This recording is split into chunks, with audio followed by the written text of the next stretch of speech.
কিছুক্ষণ পরেই দরজায় ডাক পড়ে। রঞ্জনের গলার আওয়াজ পাই। দরজা খুলে দেখি রঞ্জন আমার ছেলেকে কোলে নিয়ে দাঁড়িয়ে। তার হাতে রঞ্জনের আজকের কেনা খেলনা গাড়িটা। ছেলে রঞ্জনের কোল থেকে নেমে আমার কাছে এসে তার গাড়ি নিয়ে খেলতে ব্যস্ত হয়ে পড়ল। রঞ্জন আমার মুখের দিকে এক দৃষ্টে তাকিয়ে থেকে বলল, তুমি কাঁদছিলে?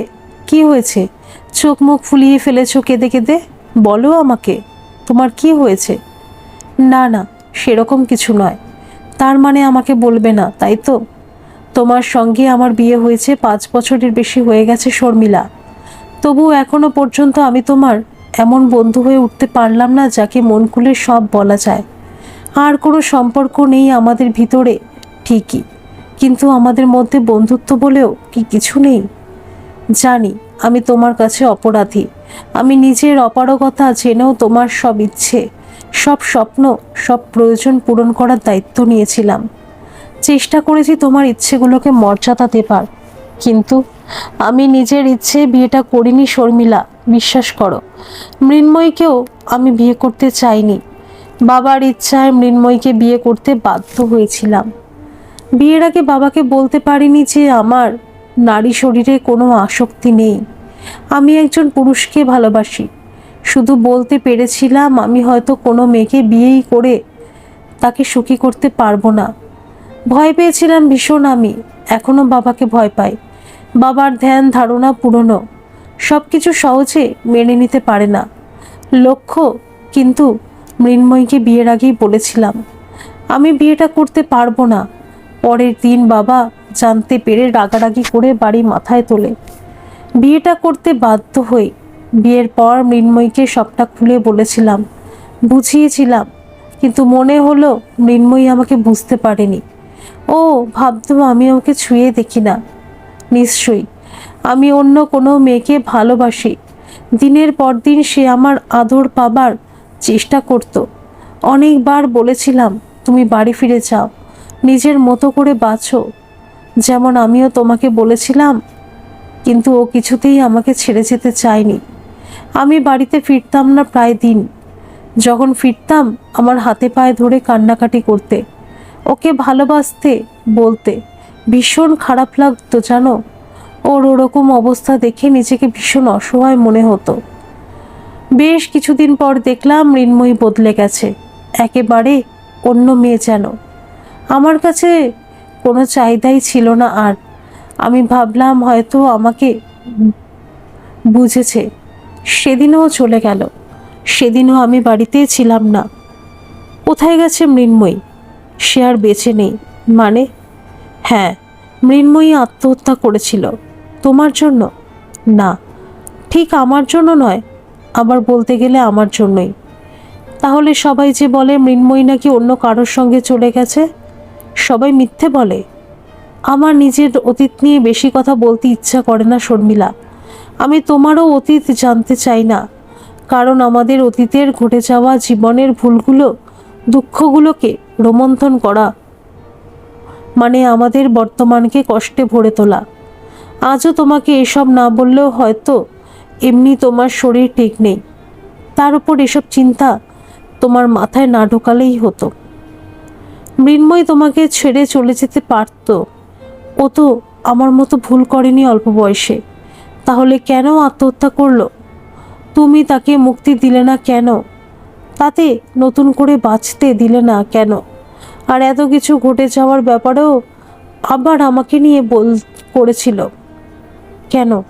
আমাকে তো বিয়ের আগে কিছু জানাওনি। মৃন্ময়ী আমাকে ছেড়ে যেতে চায়নি। ও আমার বাবার বন্ধুর মেয়ে ছিল। ছোট থেকেই আমাদের বাড়িতে আসতো। বাবা নিজের মেয়ের মতোই ওকে ভালোবাসতো। শর্মিলা, মৃন্ময়ী তোমার মতো ছিল না। তুমি যেমন আমাকে বোঝো, পরিস্থিতি বোঝো, সে কিছুই বুঝতে চাইতো না। আর মুক্তি তো আমি তোমাকে দিতে চেয়েছি অনেকবার। তুমি কি যেতে চেয়েছো? আমার গুবলুর কাছে তুমি ওর বাবা, তোমার পরিচয়ও বড় হচ্ছে। তুমি নিজে থেকে ওর দায়িত্ব নিয়েছো। তোমার কাছেও আবদার করে যেমন আমি আমার বাবার কাছেই করতাম। তুমিও ঠিক আমার বাবার মতোই ওর আবদারগুলো মেটাও। আমি ওকে ওর বাবার আদর ভালোবাসা থেকে দূরে সরিয়ে নিয়ে চলে যাই কি করে? শুধু নিজের কথা ভেবে ছেলেটার জীবনটা নষ্ট করে দিতে পারি না। মাথার ওপর বাবার হাত না থাকলে যে বড্ড কষ্ট। তবে আমিও একটা মানুষ, আমারও রক্ত মাংস দিয়ে গড়া শরীর। এই শরীরের সব খিদে তো আমি একা মেটাতে পারি না। তাই রাত হলেই অস্থির লাগে, কারো চওড়া বুকে মাথা রাখতে ইচ্ছে হয়। তুমি আমাকে বিয়েটা না করলেই পারতে। আমার জন্য কোনো পথে যে খোলা নেই আর। কে বলেছে খোলা নেই? তুমি চাইলেই আমি তোমাকে মুক্তি দেব। মৃন্ময়ী চলে যাবার 3 বছর পর আমি তোমাকে বিয়ে করি, সেটাও বাবার ইচ্ছাতেই। বাবা জানে যে আমি অক্ষম, আমি কোনো মেয়েকে পর্যাপ্ত যৌন সুখ দিতে পারবো না। কিন্তু বাবা সুদীপের সঙ্গে আমার সম্পর্ক আছে এটা জানে না। আমি যে কোনো ছেলেকে ভালোবাসতে পারি সেটা বাবা ভাবতেই পারবে না। বাবাকে যখন আমার কথা বলতে চাই মৃন্ময়কে বিয়ে করার আগে, তখন বাবা বিশ্বাসই করেনি, মেনে নিতে চায়নি আমার কথা। ওনার কথায় আমার শরীরে জমিদারি রক্ত বইছে। আমি এরকম হতেই পারি না। বাবা আমাকে বুঝিয়েছিল, বিয়ের পর নারী শরীরের সংস্পর্শে আসতে নিশ্চয়ই আমার ইচ্ছে জাগবে, আমার মতো বদলে যাবে। আমি যখন কলকাতাতে যাই বাবা জানে আমি ডাক্তার দেখাতে চাই। বাবা তার নিজের ছেলের ঔরসজাত পুত্রের মুখ দেখতে চায়। তাই গুবলুকে মেনে নিলেও নিজের নাতি বলে ভাবতে পারে না। বাবা এতদিনে মনে মনে নিশ্চয়ই মেনে নিয়েছে, কিন্তু আশা ছাড়তে পারে না।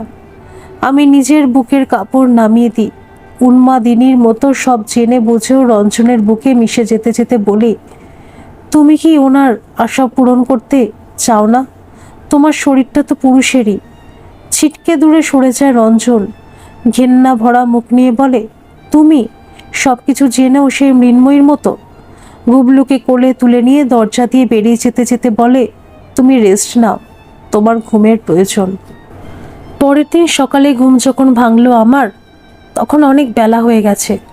আমার মাথাটা ভীষণ ভারী, বিছানা ছেড়ে উঠতে ইচ্ছে হয় না। চোখ আপনা হতেই বন্ধ হয়ে আসছে।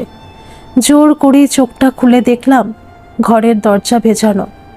গুবলু নেই ঘরে, হয়তো সারা রাত রঞ্জনের কাছেই ছিল। কাল রাতের কথা মনে পড়ল, নিজের ওপর নিজের রাগ হলো। নিজেকে এত নিচে নামিয়ে ফেলেছি। আমি তো এরকম নই, শরীরের সুখ চেয়ে চেয়ে মরছি। ছি, আমার ঘেন্না লাগে যেন খুব নিজেকেই। রঞ্জনকে তো আমি ভালোবাসি না, তাহলে আমি তো মনে প্রাণে এখনো দেবুদার। রঞ্জন আমাকে নেবে না জেনেই কি তবে আমি নিজেকে উজাড় করে দিতে গিয়েছিলাম? কিন্তু রঞ্জন যদি একজন সাধারণ পুরুষ হতো, তাহলে কি নিজেকে এখনো রঞ্জনের থেকে দূরে সরিয়ে রাখতে পারতাম?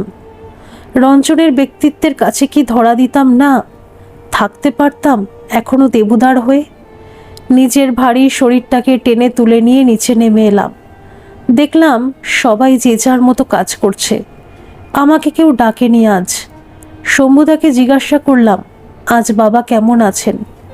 শম্ভুদা বলল, কাকাবাবুর জ্বর আর নেই, তবে ওনার শরীর খুব দুর্বল, কিছু তেমন খেতে চাইছেন না।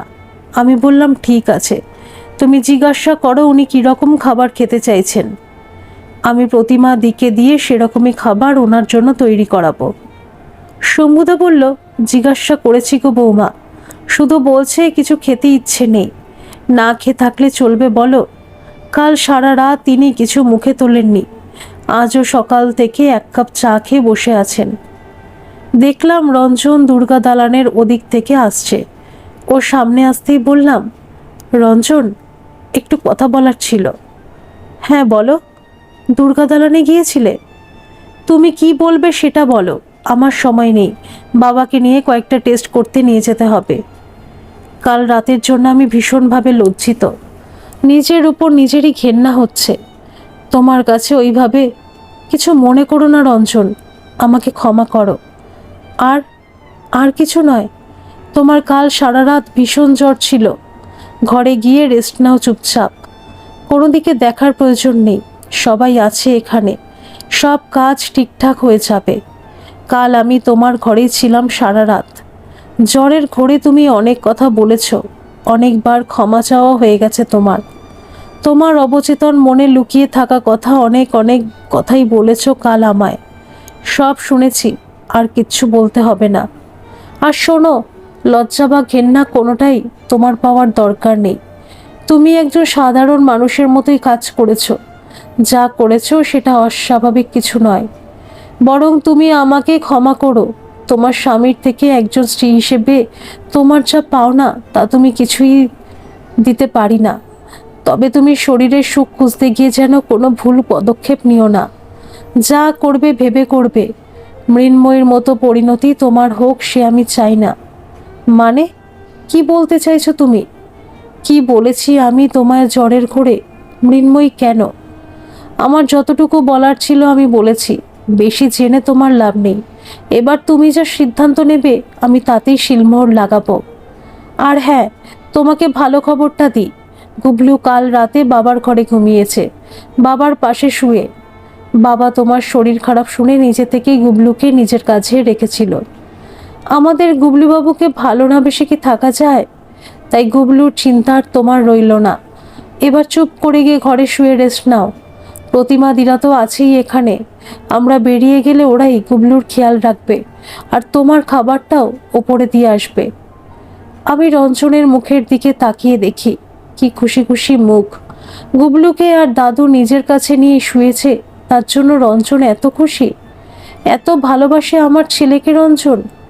আমার ছেলেটা ওর দাদুর কাছ থেকে যে ঘৃণা পেত তা আস্তে আস্তে ভালোবাসায় পরিণত হচ্ছে। সত্যি তো খুশি হবার মতো। আমার থেকেও রঞ্জন যেন অনেক বেশি খুশি মনে হলো। আমার অবাক হয়ে যাওয়া মুখটা দেখে রঞ্জন বলল, তুমি খুশি নও? বাবা আমাদের সম্পর্কে নিজের নাতির মতো কোলে নিয়ে আদর করে ঘুম পাড়িয়েছে কাল। যে গুবলুকে বাবা কোলে নেয়নি কোনোদিনও, সেই গুবলুকে বাবা আদর করেছে। বুঝলাম শ্বশুরমশাই দেরি হলেও নিজের ভুল বুঝতে পেরেছেন। ছোট বাচ্চাটা যে কোনো দোষ করেনি সেটা তিনি নিজেই বুঝেছেন। আমার ছেলেটা তবু দাদুর আদর পাবে, কিন্তু উনি আমাকে তো মেনে নিতে পারেননি এখনো। আমার কপালে লাগানো দুশ্চরিত্রা দাগ মেটেনি তো এখনো। অবশ্যই দাগ কখনো মিটবে বলে মনে হয় না। মৃন্ময়ী মরে গিয়েও দাগ মেটাতে পারেনি, আমি বেঁচে থেকে কি করে মেটাবো? আমি রঞ্জনকে বলতে এসেছিলাম যে আমি এই সম্পর্কটায় আর থাকতে চাই না, মুক্তি চাই আমি ওর থেকে, কিন্তু বলে উঠতে পারলাম না। ওর ব্যক্তিত্ব, এত দায়িত্ববোধ, আমাদের প্রতি এত যত্ন, আমার ছেলের প্রতি এত বেশি ভালোবাসা, এগুলো কি আমাকে আটকে দিল? কিন্তু বলতে তো আমাকে হবেই। ঘরে এসে নিশ্চিন্তে শুতে বসতে পারছিলাম না। ছেলেটা কাছে না থাকলে শান্তি পাই না যেন। শরীরটা ভীষণই অস্থির লাগছিল, মাথাটা যন্ত্রণায় ফেটে যাচ্ছে। একটা ওষুধ খেয়ে নিচে আবার নেমে আসি। ছেলেটা কি করছে দেখতে। দেখি রঞ্জন আর আমার শ্বশুর বেরিয়ে গেছে। শম্ভুদাকেও ধারে কাছে দেখতে পাই না। আমার ছেলেটা কি এখনো ঘুমোচ্ছে? শ্বশুরের ঘরে ঢুকে দেখতে চাই। কখনো এই ঘরে ঢুকিনি আমি, অনুমতি পাইনি। দেখি বিশাল একটা খাটের ওপর আমার স্পর্শ ঘুমিয়ে রয়েছে। চারপাশের দেওয়ালে কত মানুষের ছবি টাঙানো।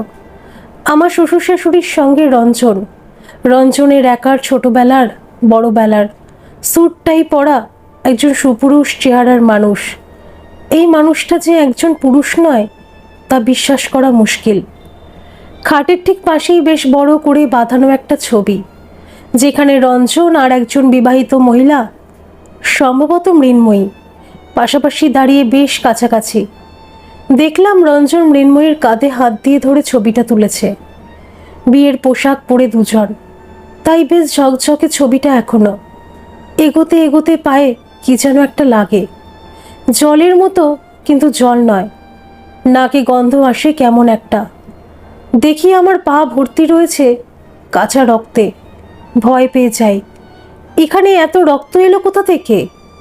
নিচু হয়ে খাটের তলায় দেখি একটা গোটা ছাগল মাথা সমেত টুকরো টুকরো করে কাটা অবস্থায় প্লাস্টিকে করে রাখা রয়েছে। দেখে আমার গাটা গুলিয়ে ওঠে। নিজেকেই নিজে প্রশ্ন করি, এসব কি মাছ খাওয়ানোর জন্য? কোন মাছ ছাগলের মাংস খায়? তাহলে কি শ্যামপুকুরে এখনো কুমির আছে? কুমিরগুলোকেই খেতে দিতে চায় শ্বশুরমশাইরা? এক অজানা আতঙ্কে বুকটা ভরে ওঠে। ভয় পেয়ে তাড়াতাড়ি ঘুমন্ত ছেলেকে কোলে নিয়ে ওই ঘর থেকে বেরিয়ে আসি। সারা ঘরে রক্ত মাখা পায়ের ছাপ পড়ে যায়। শ্বশুরের ঘর থেকে বেরিয়ে সোজা চলে আসি দুর্গা দালানে। দেখি কেউ কোথাও নেই। দুর্গা দালানের পাশের ছোট ঘরটার দরজা বাইরে থেকে বন্ধ। শর্মী, তুমি এখানে? কি হয়েছে? দেবুদা, তুমি কোথায় ছিলে? তোমার শরীর খারাপ শর্মী? আজ তো সেই পরিপাটির সাজ পোশাক নেই। অবশ্য না সাজলেও তুমি সুন্দর, এখনো সেই একই রকম আছো। কোথাও গিয়েছিলে তুমি? তোমার গৌর কাকাকে বাসে তুলে দিতে গিয়েছিলাম। কাকিমার শরীর খুব খারাপ, তাই আজ সকালেই কাকা বাড়ি ফিরে গেল। কাকিমাকে হয়তো হাসপাতালে ভর্তি করতে হবে। কবে ফিরতে পারবে কে জানে। আমাকেই বলে দিয়ে গেছে সব কাজ, সব দায়িত্ব এখন আমার ঘাড়েই। আজ সকালে রঞ্জন দুর্গা দালানে এসেছিল। তোমাকে কি কিছু বলেছে? তোমার স্বামী খুব ভালো মানুষ শর্মী, ওরকম মানুষ আমি এই প্রথম দেখলাম। তাই তো তুমি এত সুখী। আমি তোমার স্বামীর মতো অত বড় মনের মানুষ নই। কিছু বলেছে তোমায় রঞ্জন আমার ব্যাপারে? আমাকে কিছু বলেনি তো। গৌর কাকাকে টাকা দিতে এসেছিল। গৌর কাকার পাওনা টাকা নয়, শুধু চিকিৎসা খরচ বাবদ 15,000 টাকা কাকার হাতে দিয়ে বলল সব ঠিক হয়ে যাবে। কাকিমা সুস্থ হলে তারপর এখানেই আসবেন আবার। আর তোমার কথা রঞ্জনবাবু আমাকে কেন বলতে আসবেন? তুমি তো ওনার স্ত্রী। না, আসলে কাল রাতে জ্বরের ঘোরে কী যে বলেছি রঞ্জনকে আমি জানি না, তাই। তবে রঞ্জন মানুষটা ওই রকমই, সবার জন্য ভাবে। তাই তো এত বছর কোনো সম্পর্ক ছাড়াই ওর সঙ্গে থেকে গেলাম। কিন্তু এবার আমি রঞ্জনের থেকে মুক্তি চাই। রঞ্জন বলেছে আমি চাইলেই ও আমাকে মুক্তি দেবে। মানে কি বলছো তুমি? কোনো সম্পর্ক ছাড়া মানে? তুমি সত্যি রঞ্জনবাবুকে ছেড়ে আমার কাছে চলে আসবে শর্মী? আজ গভীর রাতে একবার এসো ঘরে, লুকিয়ে। অনেক কথা বলার আছে তোমাকে। এখন এখানে দাঁড়িয়ে সব কথা তোমাকে বলতে পারবো না, কেউ শুনলে মুশকিল হবে। রাতে ঘরের দরজা তোমার জন্য খোলা রাখবো। দুর্গা দালান থেকে ফিরে এসে ছেলেকে নিয়ে ওপরে উঠে যাই। রঞ্জনের ফেরার সময়ও হয়েছে। এখনও আমাকে নিচে দাঁড়িয়ে থাকতে দেখলে রাগারাগি করবে। ঘরে যেতেই প্রতিমা দিয়ে এসে আমাদের মা বেটার খবরটা দিতে এলো। বললাম আমার একদম খেতে ইচ্ছে নেই, তুমি আমার খাবারটা নিয়ে যাও। খাবারটা ওখানেই থাক প্রতিমাদি, রঞ্জন বাইরে থেকেই বলতে বলতে ঘরে ঢুকলো। রঞ্জন আমাকে বলল খাবে না মানে? না খেলে মাথা ঘুরে পড়ে যাবে। প্রতিমাদিকে বলল তুমি গিয়ে বাবাকে খেতে দিয়ে দাও, আমি একটু পরে নিচে যাচ্ছি। আমি রঞ্জনকে কিছু বলার আগেই রঞ্জন খাবারের চামচটা আমার মুখের সামনে ধরল। ছেলেকেও কোলে নিয়ে খাওয়াতে লাগলো। রঞ্জনকে অবাক হয়ে দেখতে লাগলাম। আমি সত্যি এই মানুষটাকে ছেড়ে চলে যাব? মনের জোর করে বললাম রঞ্জন, আমি এখান থেকে চলে যেতে চাই, আমি ডিভোর্স চাই। আচ্ছা, তুমি সিদ্ধান্ত নিয়ে নিয়েছো? ঠিক আছে, সব ব্যবস্থা যত তাড়াতাড়ি করা যায় সেই চেষ্টাই করব। কিন্তু তুমি যাবে কোথায় সেটা ঠিক করেছো? তোমার বাবার বাড়ি তো তুমি যাও না। কতবার বলেছি বাবাকে দেখতে যাবে, কিন্তু শুধু কথা ঘুরিয়ে গেছো। ওনাকে এবার ক্ষমা করে দিও, তবু বুড়ো বয়সে মনের ক্ষতগুলোয় প্রলেপ পড়বে।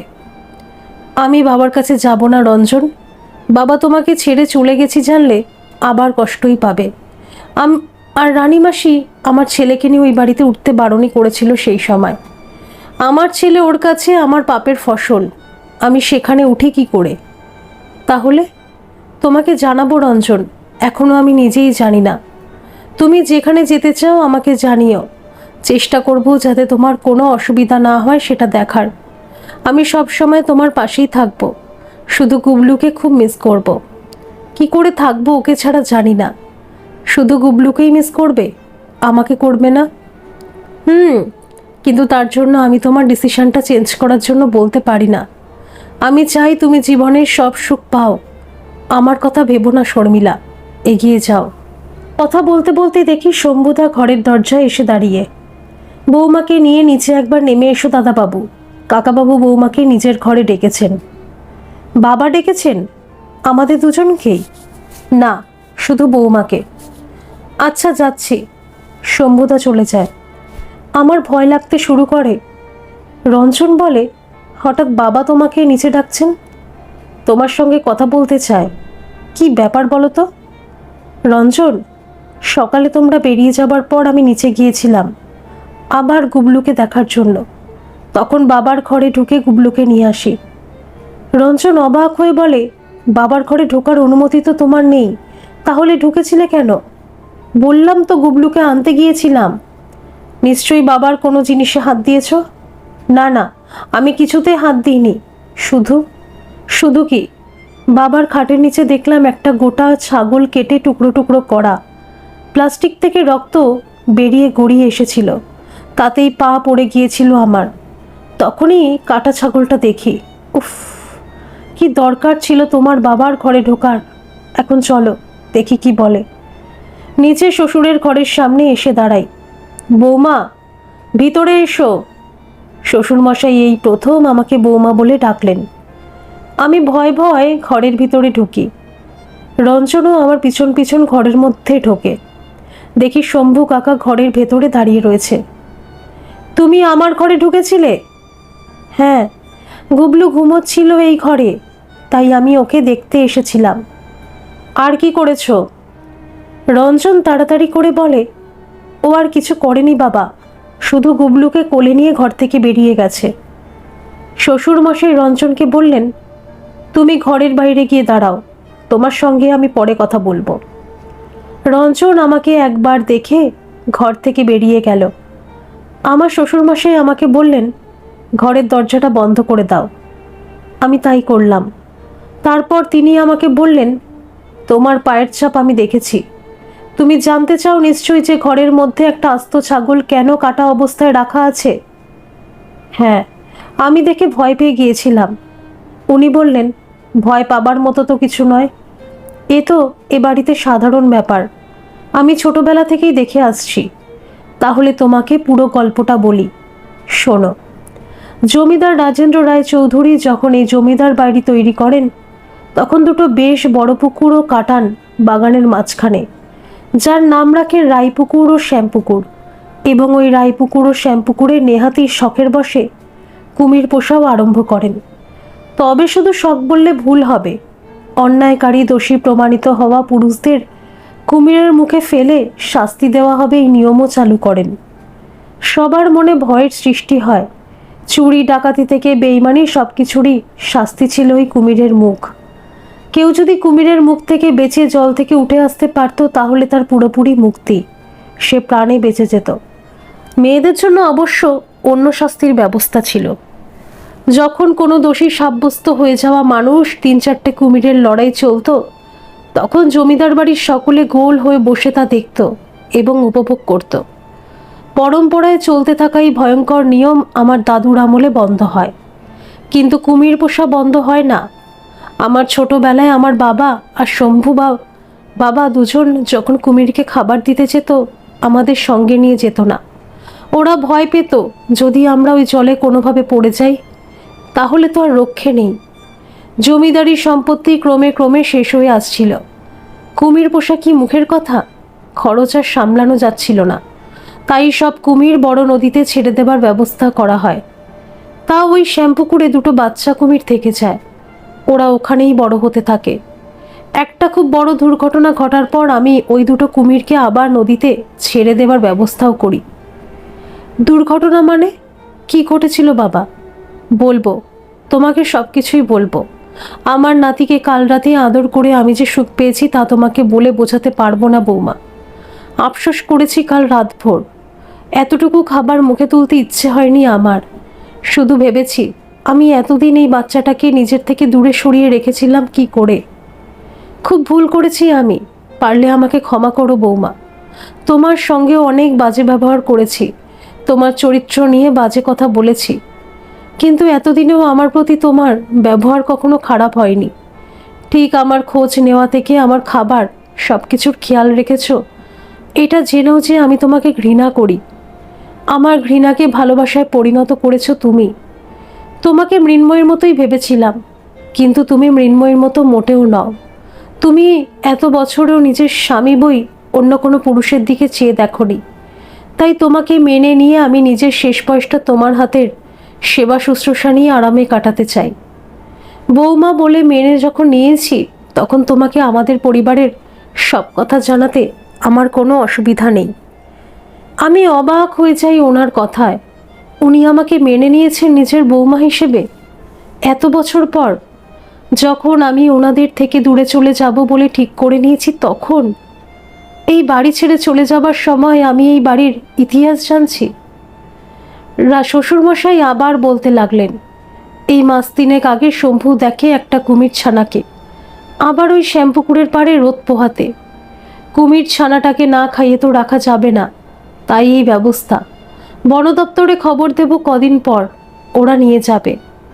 আমি হাঁ করে ওনার কথাই শুনছিলাম। বললাম, ছোট বাচ্চা আছে মানে বড় কুমির এখনও আছে ওই পুকুরে। আপনি এখনই খবর দিন, ওরা এসে নিয়ে যাবে। হ্যাঁ, খবর দেব। তুমি কখনো গুবলুকে নিয়ে ওই পুকুরের দিকে যাবে না। শম্ভুদাকে বললেন, ওদিকে দরজা যেন কখনোই খোলা না থাকে সেদিকে খেয়াল রেখো শম্ভু। আমাকে বললেন, তুমি দুর্ঘটনার কথাটা জানতে চাও না? রঞ্জন তোমাকে কখনো কিছু বলেনি? আমি বললাম, রঞ্জন মৃন্ময়ের কথা বলেছে আমাকে, কিন্তু আর কোনো দুর্ঘটনার কথা তো বলেনি। কি বলেছে? মৃন্ময়ী যে আত্মহত্যা করেছে সে কথা এই দুদিন আগেও আমাকে বলেছে। এতদিন জানতাম যে মৃন্ময়ী চলে গেছে অন্য কারোর সঙ্গে। কেন আত্মহত্যা করেছে সে কথা কিছু বলেছে? না। আমি অনেকবার জানতে চেয়েছি, কিন্তু কিচ্ছু বলেনি।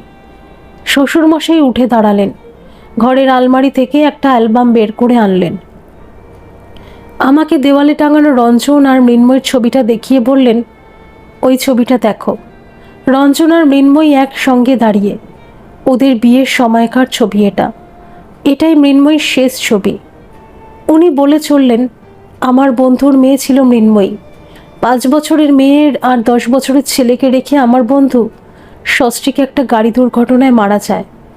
ওদের দিদা দাদু ছেলে মেয়ে দুটোর দায়িত্ব নেয়। আমি খুব ভালোবাসতাম বাচ্চা দুটোকে। তখন রঞ্জনও ছোট। প্রায় ওই ছেলে মেয়ে দুটোকে আমাদের বাড়িতে নিয়ে চলে আসতাম।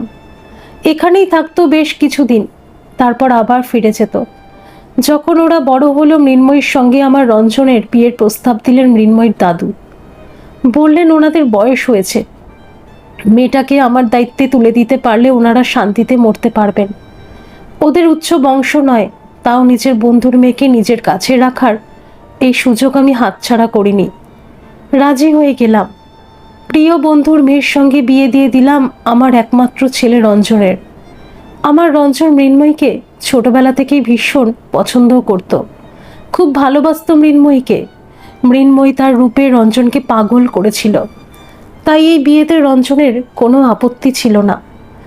আমি ভীষণ অবাক হলাম, তাও কিছু বললাম না, ওনাকে বলতে দিলাম। শ্বশুরমশাই আলমারি থেকে একটা অ্যালবাম বের করে আমার হাতে দিলেন। আমি ছবিগুলো দেখতে লাগলাম। রঞ্জনের ছোটবেলার বড়বেলার সব ছবি।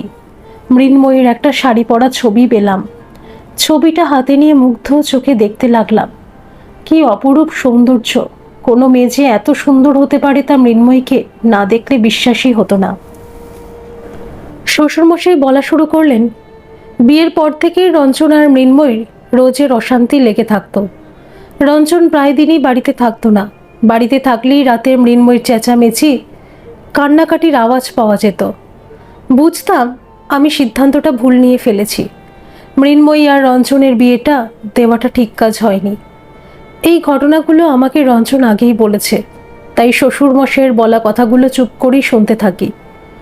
উনি বললেন, আমার নিজের মেয়ে নেই। মৃন্ময়ীকে আমি ও তোমার শাশুড়ি মা নিজেদের মেয়ের মতোই ভালোবাসতাম। ও কাঁদলে রঞ্জনকে বকাবকি করতাম, রঞ্জনের ওপরে রাগারাগি করতাম। মিনু মাকে সব সময় চেষ্টা করতাম খুশি রাখার, কিন্তু ওর কোনো কিছুই ভালো লাগতো না। সব সময় যেন মন খারাপ হয়ে থাকতো। একদিন রঞ্জন আমাদের জানায় যে ও মৃন্ময়ীকে ডিভোর্স দিতে চায়, কিন্তু মৃন্ময়ী কিছুতেই রঞ্জনকে ডিভোর্স দিতে রাজি নয়। ওর দাদু দিদার তখন বেশ বয়স হয়ে গিয়েছে, আর মৃন্ময়ীর দাদা মৃণাল তখন চাকরি সূত্রে দেশের বাইরে। বুড়ো বয়সে দাদু দিদার বোঝা হতে চায়নি মৃন্ময়ী। সে রঞ্জনকে ছাড়তে চায়নি, অথচ ছেলেটাকে কোনোদিনও কোনো সুখ দেয়নি।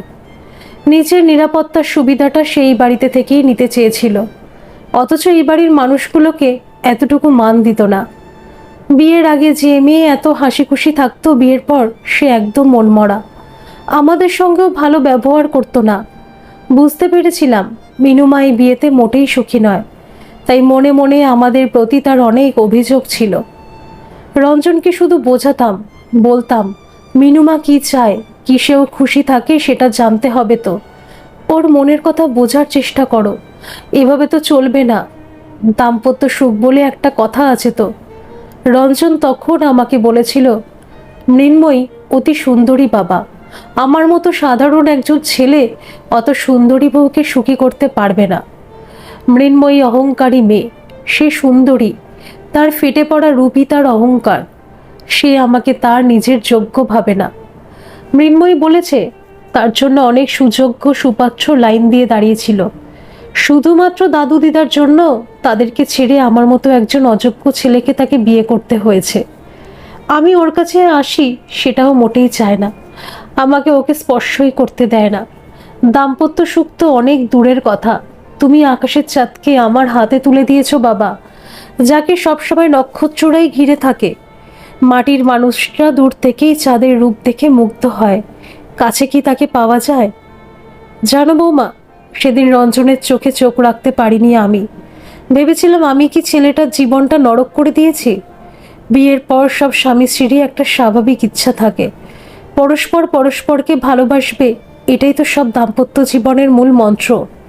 ভালোবাসা থাকলে জীবনের সব কষ্টই পার করা যায়। কিন্তু সেই ভালোবাসাই যদি দুজনের মধ্যে না থাকে, তাহলে তো জীবন তো থমকে যাবেই। আমি যে চাঁদকে ঘরে তুলেছিলাম আমার ঘরখানা আলোয় ভরে তুলবে বলে, কিন্তু তাতে যে এত কলঙ্ক ভরা তা বুঝলাম অনেক পরে। আমার রঞ্জন কম কিসে বলো বৌমা? হয়তো ডাক্তার বা ইঞ্জিনিয়ার নয়, কিন্তু উপায় তো সে কম করে না। আর দেখতে শুনতেও তো এমন কিছু খারাপ নয়, গায়ের রংটাই যা একটু হালকা চাপা। কিন্তু তার জন্য ছেলেদের কি রূপ দিয়ে বিচার হয় বৌমা? আমার রঞ্জনের মতো এত গুণী ছেলে এ বাজারে পাওয়া যায় না। তুমি তো নিশ্চয়ই এতদিনে রঞ্জনকে বুঝতে পেরেছ। শ্বশুরমশাইয়ের কথাগুলো অবাক হয়ে শুনি। রঞ্জন মৃন্ময়ীকে ছুতে চাইতো, দাম্পত্য সুখ চাইতো মৃন্ময়ীর থেকে।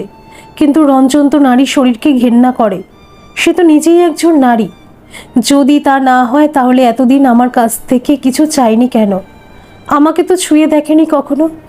নাকি শ্বশুর মশাইকে রঞ্জন মিথ্যে কথা বলেছিল? বাবার কাছে নিজেকে বাঁচাবে বলে একটা মেয়ের নামে যা খুশি বদনাম করে গিয়েছিল। রঞ্জন তো আমাকে বলেছিল বাবা জানে যে সে অক্ষম, সন্তানের পিতা হওয়ার তার ক্ষমতা নেই। তাহলে বাবা কি সব জেনেও এইসব কথাগুলো আমাকে বলছেন? বাবা কি ভাবছেন আমি রঞ্জনের ব্যাপারে কিছু জানি না, নাকি অন্য কিছু? শ্বশুরমশাই আবার বললেন। মাস ছয়েক এভাবে চলার পর মিনুর আচরণে পরিবর্তন এলো। হঠাৎই আমরা সবাই অবাক হলেও বেশ ভালো লাগতো ওর হাসি খুশি চেহারা। সাজগোজ করে পরিপাটি হতে থাকলো সব সময়, যেন রূপের জাদুতে কাউকে বসে রাখতে চায়। মোহময়ী হয়ে সেজে গুজে বসে থাকতো। সন্ধ্যের পর সে আর তার ঘর থেকে বেরোতে চাইতো না। আমরা ভাবতাম হয়তো স্বামীর প্রতি ভালোবাসা দেরি করে হলেও এসেছে। রঞ্জনের অপেক্ষাতেই হয়তো সেজে গুজে অপেক্ষা করে বসে থাকে। আমাদের দুর্ভাগ্য জানো বৌমা, সে মেয়ে আমার ছেলের জন্য সাজগোজ করতো না। সেই বছর পুজোর আগে আগে ভারতীয় বংশোদ্ভূত বিদেশি ছেলে, নাম সতীশ, বাংলার জমিদার বাড়ির পুজো নিয়ে লেখালেখি করবে বলে আমাদের বাড়িতে আমাদের সঙ্গে দেখা করতে এলো। বিদেশি ম্যাগাজিনে ছবিসহ লেখা লিখবে সে আমাদের এই জমিদার বাড়ির পুজোর ইতিহাস। বড়ই আনন্দ হলো। বিদেশি বাবুকে বাড়ির ভেতরেই থাকার অনুমতি দিলাম, তার যত্নআত্তির ত্রুটি রাখলাম না। রঞ্জন তখন কলকাতার একটা অফিসে কাজ করত, মাঝে মাঝেই বাড়ি ফিরত না, কলকাতায় থেকে যেত। মৃন্ময়ের দাদা মৃণালের সূত্রে আমাদের এই বাড়ির খোঁজ পেয়েছিল সতীশ। মৃন্ময়ের উচ্ছলতা দেখে আমার ভালো লাগলেও লক্ষ্য করলাম সে সতীশের প্রতি আসক্ত। সতীশও স্বাভাবিকভাবেই মৃন্ময়ের রূপে মজেছিল দিন কয়েকের মধ্যেই। মৃন্ময়ী ও সতীশের মুখোমুখি দুটো ঘর। যতক্ষণ সতীশ ঘরে থাকতো মৃন্ময়ী ঘর থেকে বেরোতো না। আমি বুঝতে পারার পরে মৃন্ময়ীকে ডেকে বোঝাই, কিন্তু সে আমার কথা অস্বীকার করে। কিন্তু এক রাতের শম্ভু সতীশকে বারান্দা ধরে ঘুরপথে মৃন্ময়ীর ঘরে ঢুকতে দেখে। সঙ্গে সঙ্গে শম্ভু আমাকে এসে জানায় সে রাতে রঞ্জন বাড়ি ফেরেনি। আমি সত্যিটা নিজের চোখে দেখার জন্য উপরে মৃন্ময়ীর ঘরে যাই। শম্ভু দরজায় ধাক্কা দিলে সতীশ ঘর থেকে বেরিয়ে আসে। জানো বৌমা, সেই নোংরামি, সেই বেইমানি আমি সহ্য করতে পারিনি। আমার পূর্বপুরুষের রক্ত আমার শরীরে বইছে। প্রচণ্ড রেগে গিয়ে সতীশ শাস্তি দেবার অদম্য ইচ্ছে থেকে নিজেকে বিরত রাখতে পারলাম না। রাতের অন্ধকারে তাকে দড়ি দিয়ে বেঁধে নিয়ে গেলাম ওই শ্যামপুকুরের পাড়ে। পিছনে পিছনে মৃন্ময়ীও আসতে লাগলো। পায়ের ওপর পড়ে বারবার ক্ষমা চেয়ে যাচ্ছিল। আমি ওর কোনো কথা শুনিনি সেদিন। ধাক্কা দিয়ে ফেলে দিয়েছিলাম ওই ছেলেটাকে দুটো কুমিরের মুখের সামনে। মিনুমা চিৎকার করে সতীশের নাম ধরে ডাকতে লাগলো। সতীশের আর্তনাদ বাগানের চারপাশ চিরে বাইরে বেরিয়ে যেতে চাইল, কিন্তু সে জল থেকে বেরোতে পারল না। মৃন্ময়ী এক মুহূর্ত দেরি না করে ওই জলেই ঝাঁপ দিল। আমি মিনুমাকে বাঁচাতে পারলাম না। যে মেয়েটাকে এত আদর যত্ন ভালোবাসা দিলাম, সেই মেয়েটা আমাদের কারোর কথা ভাবলো না। ওই সতীশের জন্য নিজের জীবনটা শেষ করে দিল। আমি আর চুপ থাকতে পারলাম না। বললাম, আপনি শুধু শুধু দুটো তরতাজা প্রাণ এভাবে শেষ করে দিলেন। বাবার বয়সী মানুষটার কাছে লজ্জা পাবার কথা তখনও মনে এলো না। শ্বশুরমশাইকে বলেই ফেললাম, এখানে মৃন্ময়ের কোনো দোষ তো ছিল না। রঞ্জনের কাছ থেকে সেই সুখ মৃন্ময় পায়নি যা একটা মেয়ে বিয়ের পর তার স্বামীর থেকে চায়। তাই তো সে সতীশের সঙ্গ পেতে চেয়েছিল। সতীশকে মারার আগে মৃন্ময়ের থেকে সবটা জানতে চাইতে পারতেন। ফাঁসির আসামিকেও মারার আগে তার শেষ ইচ্ছে জানতে চাওয়া হয়। আপনি তো তাদের কোনো কথাই জানার চেষ্টা করেননি। কি বলছো তুমি বৌমা? তুমি একটা দুশ্চরিত্রা মেয়েকে সমর্থন করছো? আমার ছেলেকে কখনো সে নিজের ধারে কাছে ঘেঁচতেই দেয়নি। রঞ্জন তো কখনো তার ভালোবাসাকে অস্বীকার করেনি। রঞ্জন তো মৃন্ময়ীকে তার যা পাওনা সবই দিতে চেয়েছিল। অবাক হয়ে শ্বশুরমশাইকে জিজ্ঞেস করি, আপনি কি রঞ্জনের ব্যাপারে কিছুই জানেন না? তবে যে রঞ্জন আমাকে বলেছিল আপনি রঞ্জনের খামতিগুলো কিছুটা হলেও জানেন। তাই তো আমাকেও, আমার ছেলেকে আপনি মেনে নিয়েছিলেন। আমার ছেলে আপনাদের বংশের রক্ত না হলেও আপনারা ওকে এই জমিদার বংশের উত্তরাধিকার হিসেবে মেনে নিয়েছেন। রঞ্জন তো কোনোদিনও সন্তানের পিতা হতে পারবে না। যদিও আপনি জানেন সে ডাক্তার দেখাতে চায়, কিন্তু সেটাও তো সত্যি নয়। কী সব বলছো বৌমা তুমি? তোমাদের বিয়ের সময় আমরা তো জানতাম না তুমি অন্তঃসত্ত্বা। বিয়ের পর যখন আমি জানতে পারি, স্বাভাবিক তোমাকে মেনে নিতে পারিনি। তোমাকে দেখে তখন ঘেন্নাই হতো আমার। শুধুমাত্র রঞ্জন চেয়েছিল তোমাদেরকে তার নিজের কাছেই রাখতে। তোমার ছেলেকে সে নিজের পরিচয় বড় করতে চেয়েছিল। সেজন্যই আমি গুবলু বাবুকে নিজের নাতির পরিচয় এই বাড়িতেই রেখেছি। রঞ্জনের মন পুরোপুরি ভেঙে গিয়েছিল মৃন্ময়ের মৃত্যুতে। 3 বছর রঞ্জনকে কিভাবে সামলেছি সে শুধু আমিই জানি। রঞ্জন তো আবার বিয়ে করতেও চায়নি। আমি চেয়েছিলাম রঞ্জন আবার বিয়ে করুক, সুখী হোক। সব মেয়ে তো আর সমান হয় না। যে ভালোবাসা রঞ্জন মৃন্ময়ীর থেকে পায়নি, সেই ভালোবাসা দিয়ে অন্য আরেকটি মেয়ে নিশ্চয়ই রঞ্জনের জীবনটা ভরিয়ে দেবে। রঞ্জন আর 5টা পুরুষের মতোই সাধারণ। যদিও তোমাকে অন্য কিছু বলেও থাকে, তবে তার নিশ্চয়ই অন্য কোনো কারণ থাকবে। হয়তো তুমি রঞ্জনকে পুরোপুরি বুঝে উঠতে পারোনি। যেদিন বুঝবে সেদিন আর তোমার মনে কোনো প্রশ্ন থাকবে না। তোমরা একে অপরকে ভালোবেসে জীবনে এগিয়ে যেতে পারবে। কিভাবে এগোবো বাবা? আমার তো ভয় লাগছে এখন। বিবাহ বহির্ভূত সম্পর্কের শাস্তি মৃত্যু কিভাবে হতে পারে, যেখানে খুনের আসামিরও সবসময় ফাঁসি হয় না, যাবজ্জীবন কারাদণ্ড হয়, সেখানেও একটিমাত্র রাত অন্য পুরুষের সঙ্গে কাটানোর জন্য। কিভাবে আপনি এটা করতে পারলেন? আপনার মনুষ্যত্ব বোধ আপনাকে আটকালো না? নিজের অপরাধ লুকানোর জন্য রাতের অন্ধকারে ঘটা ঘটনাটা কাউকে জানতে দিলেন না। রটিয়ে দিলেন মৃন্ময়ী পালিয়ে গেছে অন্য পুরুষের সঙ্গে। আপনার অনুশোচনা হয় না? পাপ তো করেছেন আপনি। হ্যাঁ বৌমা, অনুশোচনা হয়, খুব হয়। মিনু মায়ের জন্য অন্তরটা যেন সবসময় কাঁদে। আমার করা পাপের শাস্তি যেন আমিই পাই ঠাকুর। আমার ছেলে বৌমা নাতি ওরা যেন ভালো থাকে। দেখো ঠাকুর, মৃন্ময়ীর ছবির সামনে দাঁড়ালেই বন্ধুর মুখটা মনে পড়ে যায়। নিজের অপরাধ আর লুকোতে চাই না বৌমা। তোমার কাছে তো সবই বললাম। তুমি বলো আমার শাস্তি কি? কিছু বলতে ইচ্ছে হয় না। ঘর থেকে বেরিয়ে আসি। বয়সের ভারে নুজো হয়ে পড়া মানুষটা অনুশোচনায় বিধ্বস্ত, অসুস্থ। এতদিন হয়ে গেছে, এই মৃত্যুর তো কোনো প্রমাণ নেই। তাছাড়া আমি কে তাকে শাস্তি দেবার? উনি নিজে স্বীকার না করলে আমিও জানতে পারতাম কি? এমনিতেই আজ রাতের পর আমার ঠিকানা তো বদলাতেই চলেছে। এ বাড়ির ইতিহাস, ঐতিহ্য, আলো, অন্ধকার, রহস্য সব কিছু নিয়ে এই বাড়ি অমর হয়ে থাকুক। আমি ভেবেই বা কী করতে পারবো? তবে কিছুতেই রঞ্জনের ব্যাপারে আমার শ্বশুরের বলা কথাগুলো ভুলতে পারছিলাম না। কোনটা সত্যি, এতদিন ধরে যা জেনেছি সেটা, নাকি আজ যা শুনলাম? রঞ্জনকে কোথাও দেখতে পাই না দিনভর। জানি না সে কোথায়। আমার জিজ্ঞাসার উত্তর তো একমাত্র রঞ্জনই দিতে পারবে, কিন্তু তাকে সারাদিনে বাড়িতে একটি বারের জন্য দেখতে পেলাম না। দিন পেরিয়ে রাত হলো। আজ রাতে আমি দেবুদাকে আমার ঘরে আসতে বলেছি। আজই জেনেছি মৃন্ময়ীর ঘরে সতীশকে পেয়ে কি পরিণতি হয়েছিল তাদের। বুকের ভিতর অজানা আশঙ্কাও দানা বাঁধছিল। জানি না আমাদের পরিণতি কি। এখন তো দেবুদাকে কিছু জানানো সম্ভব নয়। গুবলু ঘুমিয়ে পড়েছে অনেকক্ষণ। আমি আজ নিচে নামিনি রাতে। প্রতিমাদি আমার খাবারটা উপরে এসে দিয়ে গেছে।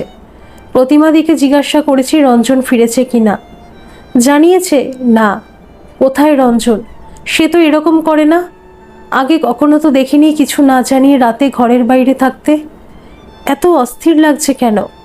তাহলে কি রঞ্জনের উপস্থিতি আমার অভ্যাসে পরিণত হয়েছে? জানি না। কি যেন একটা দোলাচলের সময়টা কাটছে। চারিদিক নিঝুম, নিস্তব্ধ, সবাই ঘুমে আচ্ছন্ন। শুধু আমার চোখ দুটো একজনের পথ চেয়ে বসে। গভীর রাতে একটু যেন তন্দ্রাচ্ছন্ন হয়ে পড়েছিলাম। তখন দরজা ঠেলে ঢুকলো কেউ। আওয়াজে ঘুম ভেঙে যায়। চোখ দুটো খুলে দেখি দেবুদা আমার একদম সামনে এসে দাঁড়িয়েছে। তাড়াতাড়ি করে দরজাটা বন্ধ করে দেবুদাকে জিজ্ঞাসা করলাম, তোমাকে এখানে আসতে কেউ দেখেনি তো? না না। এত রাতে কি কেউ জেগে আছে যে আমার দিকে তাকিয়ে থাকবে? ভীষণ একটা ভয় হচ্ছে আমার ভিতরে দেবুদা। কেন? আমি কি ঠিক করছি? কোনটা? তুমি আমাকে এখনো ভালোবাসো তো দেবুদা?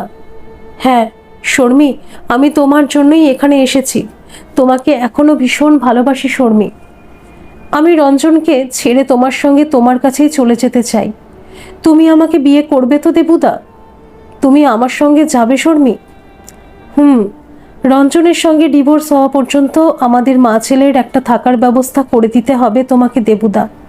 ডিভোর্সটা হয়ে গেলেই আমরা বিয়েটা করতে পারবো। তোমাদের মানে?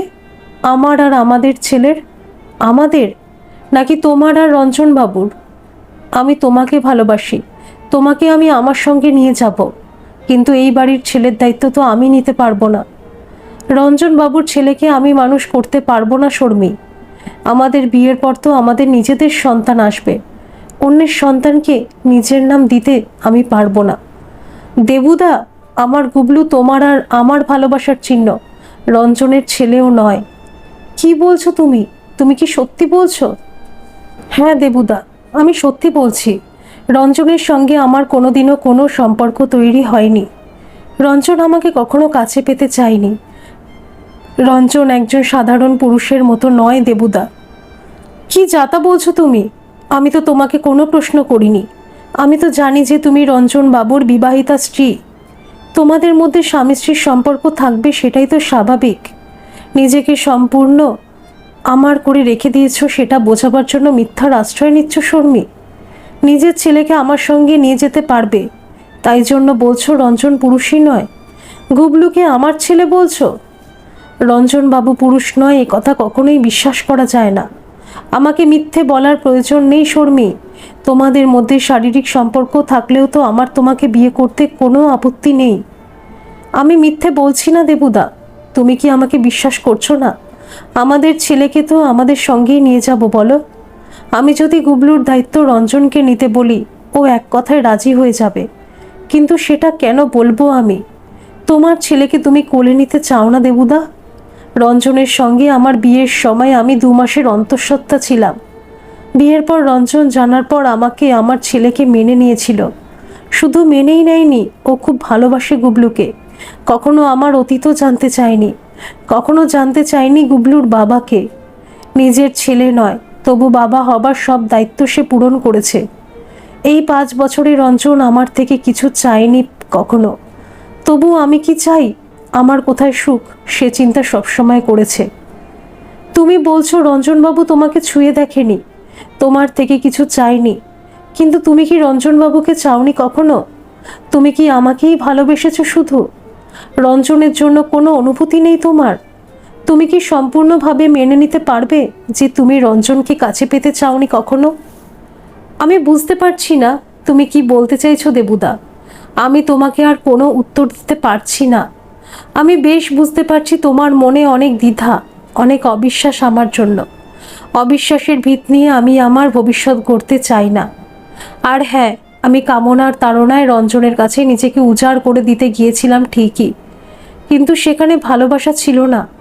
যৌনতা নিশ্চয়ই ভালোবাসা নয়। আমার রঞ্জনের মুখটা মনে পড়ে যায়। আমি ভাবি রঞ্জনের সঙ্গে আমার যৌনতার সম্পর্ক নেই, তবু তো সে গুবলুর দায়িত্ব নিয়েছে।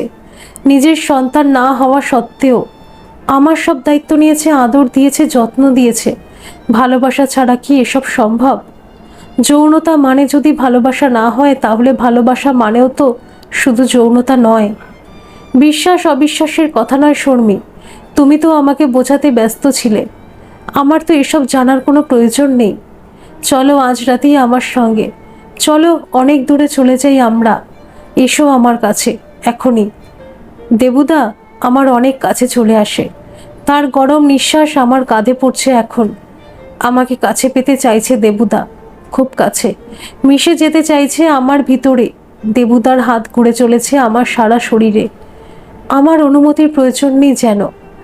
আমার স্তন নিতম্ব সব কিছুর দখল নিতে চাইছে দুটো হাত। যৌন উত্তেজনায় পাগল করে তুলতে চাইছে দেবুদা আমাকে। আমিও আটকাতে পারছি না নিজেকে। দেবুদার গায়ের গন্ধ যা এতদিন শুধু আমি অনুভব করে নিজের সুখ খুঁজতাম, সেই গন্ধটাকে যেন টেনে নিতে চাইছি নিজের গভীরে।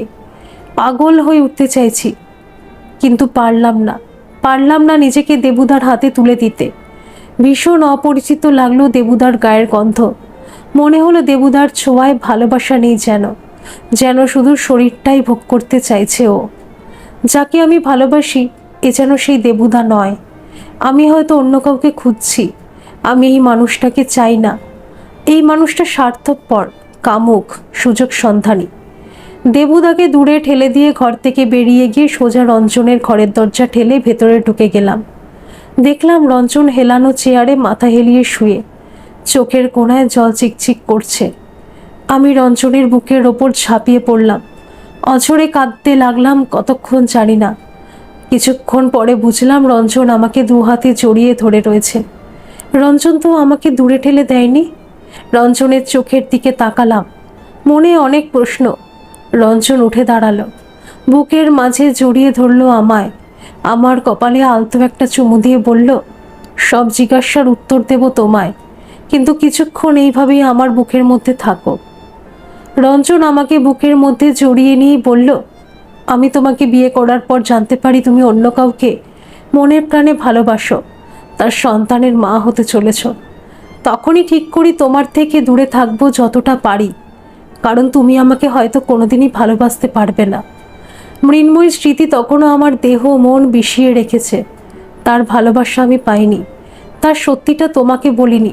ভয় পেয়েছিলাম সত্যিটা জানার পর যদি তুমি বাবাকে ক্ষমা করতে না পারো। আমি কখনোই চাইনি তোমার ওপর জোর খাটাতে, আর এটাও কখনো চাইনি যে তুমিও কখনো শুধু শরীরী সুখ খুঁজতে আমার কাছে আসো।